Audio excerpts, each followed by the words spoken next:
Today I will walk you through a powerful web app built using Python. This app is designed to manage agricultural data efficiently, and I will explain both its front-end and back-end workflows in detail.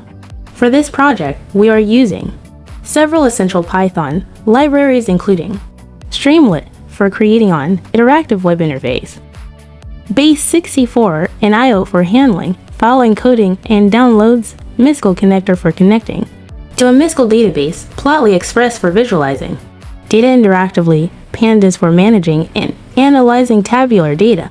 By the end of this video, you'll understand how these libraries work together to create a seamless user experience. Let's get started.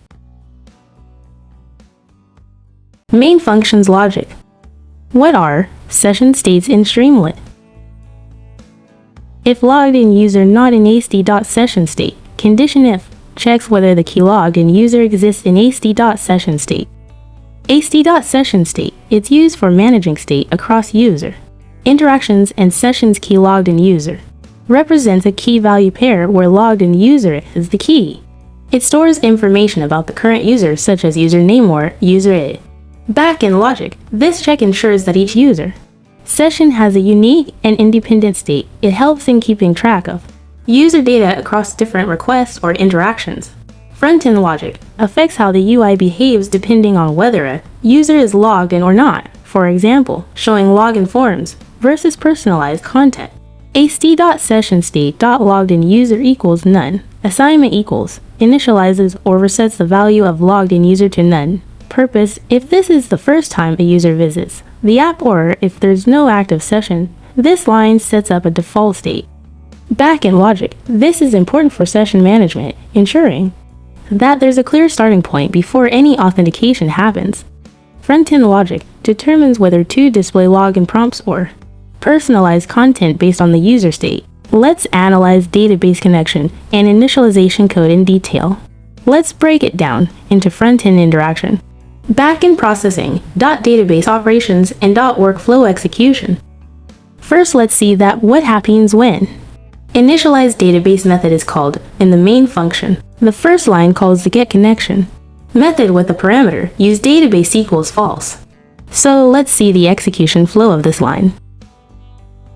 Establishing database connection backend.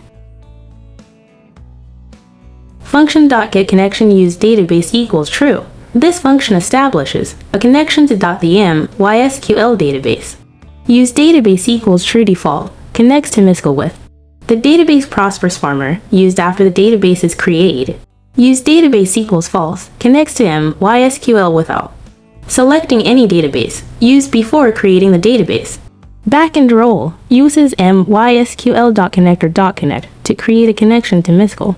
Establishes a persistent connection that allows queries to be executed. No front-end impact. This is purely backend and not visible in the UI. Creating the database backend. Function initialize database. This function ensures that the required database Prosperous Farmer exists before creating tables. Calls getConnection use database equals false. Avoiding selecting a non-existing database. Executes create database if not exists Prosperous Farmer ensures the database is created only if it doesn't exist, then closes the connection. Backend role initializes the database before any table creation. Prevents errors when the app starts for the first time. No front-end impact.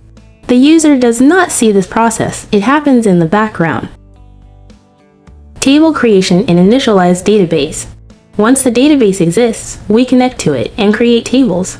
1. Connecting to the database. Calls getConnection use _database equals true, ensuring the database exists before creating tables.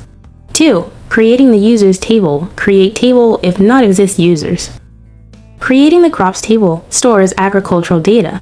Name, crop name, season, growing season, yield per acre, expected yield per acre, connection.commit, saves the changes to the database. Without this, the created tables would not persist.